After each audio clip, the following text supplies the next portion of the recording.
पदार्थ, ये क्या है मन? आज तक कोई वैज्ञानिक इसे नहीं अपनी मशीन पे ला पाए। जैसे एक्सरा होता है, सीटी स्कैन होता है, अल्ट्रासाउंड होता है, आज तक किसी ने मन का किया? भाई ये झलक रहा है मन, यहां से थोड़ा क्रिक हो रहा है मन, कहीं बात तक किसी ने?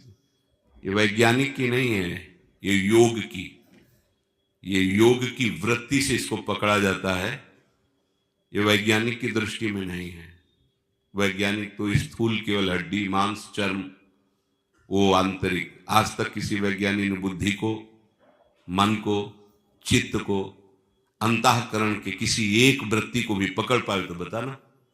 क्योंकि मशीन स्थूल, उसकी जानकारी स्थूल, तो स्थूल का ही एक्सरा होता है, स्थूल का ही सीटी स्कैन होता है। आज तक अंतःकरण पर किसी का प्रवेश हुआ हो योग के सिवा तो हमें बताना।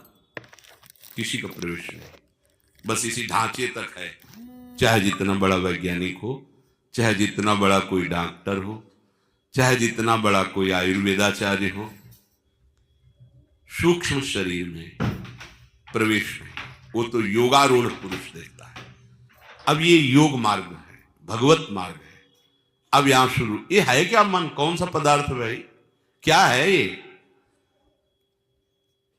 ये कह रहे हैं कि तुम्हारे जड़ शरीर और परमात्मा आत्मस्वरूप, इसके बीच की एक आकर्षण शक्ति है।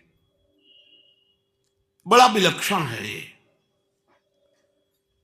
इसे ना आप जड़ ही कह सकते हो, ना इसे चैतन्य ही कह सकते। आप इसको ये भी नहीं कह सकते कि जड़ है। आनंद का पूर्ण मूर्तिमान स्वरूप इसी में प्रकट होगा। आप इसे चैतन्य भी नहीं कर सकते क्योंकि प्रकृति से है। मना कष्टान इंद्रियाणि प्रकृति स्थान कर्षति। इसी से बंधन और मोक्ष है, इसी से। मन एवं मनुष्याणाम कारणम बंध मोक्षयो।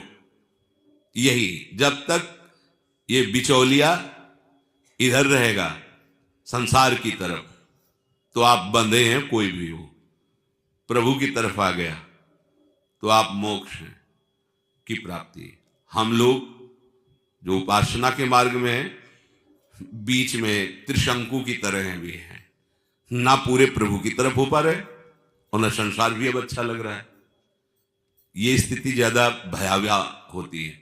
कम से कम संसारी मूढ़तावश से ही वो अपने मार्ग में तो है, मूढ़तावश अज्ञान के मार्ग तो उसी में राजी है। 100 कुंतल गेहूं हो गया है, थोड़ी लाही चना हो गया है, बढ़िया है, वो खुशी हो गया इतने में, बढ़िया है। बच्चों का ब्याह हो गया, वो मुक्त हो गया।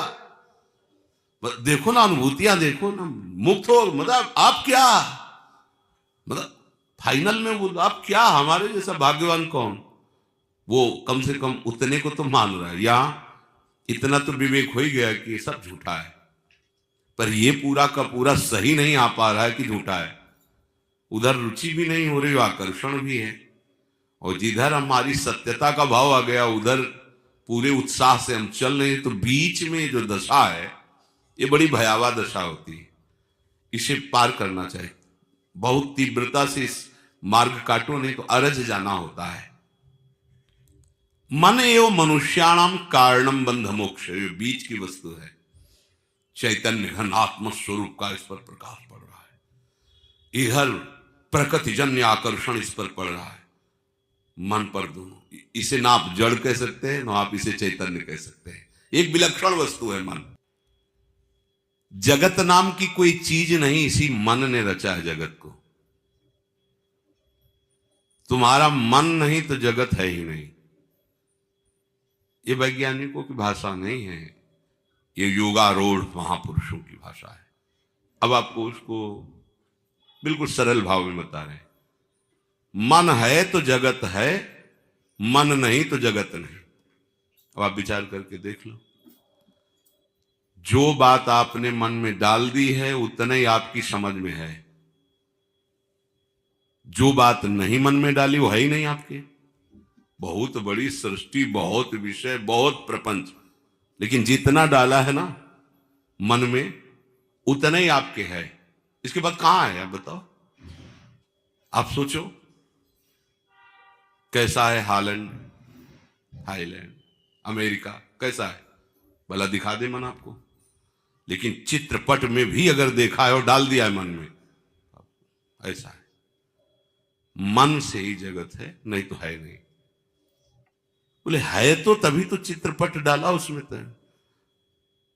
वो भी जो चित्र बना किसी मन के द्वारा ही बना है। वो भी जो बना स्थान जिसमें चित्र में डाला गया, वो भी मन के द्वारा ही बना है। कैसे? बोले जैसे स्वप्न में शरीर स्थूल पड़ा हुआ है और स्वप्न में पूरे का पूरा संसार रच दिया इस मन ने। मन ही अस्त्र बना, मन ही मारने वाला बना, मन ही मरने वाला बना, मन ही बचाने वाला बना, मन ही खाने वाला बना, मन ही खिलाने वाला बना। जो वस्तु खाई जाती वो मन बना। सब कुछ स्वप्न में केवल मन बना, केवल मन, दूसरा कुछ नहीं। स्वप्न में केवल मन बना। और जब जगे आप तो कुछ था क्या? ये कब पता चला? जब जगे। अगर आपको जगत दिखाई दे रहा है तो अभी जगे नहीं है। स्वप्न में भी ऐसा एक स्वप्न आता कि मैं जग चुका हूं। उसी स्वप्न में स्वप्नांतर भी देख रहा है वो, लेकिन है वो स्वप्न में ही। ठीक ऐसे ही जब तक स्त्री पुरुष जड़ चैतन्य ऊंच नीच सुख दुख हानि लाभ, ये स्वप्न रचा हुआ है मन रूपी माया का। ये मन जब तक भगवदाकार नहीं होगा तब तक ये जगत दिखाई दे रहा है। इस जगत का अस्तित्व है मन से ही है। मन ठीक हो गया तो आप ना कभी बंधे थे और ना आपका कभी मोक्ष होगा, क्योंकि आप बंधन को प्राप्त होते तब तो मोक्ष होता। आपको कोई बांध ही नहीं सकता, आप भगवान के अंश हैं। ये संकल्प विकल्प करके जैसे स्वप्न में पूरी सृष्टि रचता है। जनक जी ने तो ये देखा है, एक दिन स्वप्न में देखा कि उनका राज्य छिन गया है, बहुत गरीब हो गए हैं,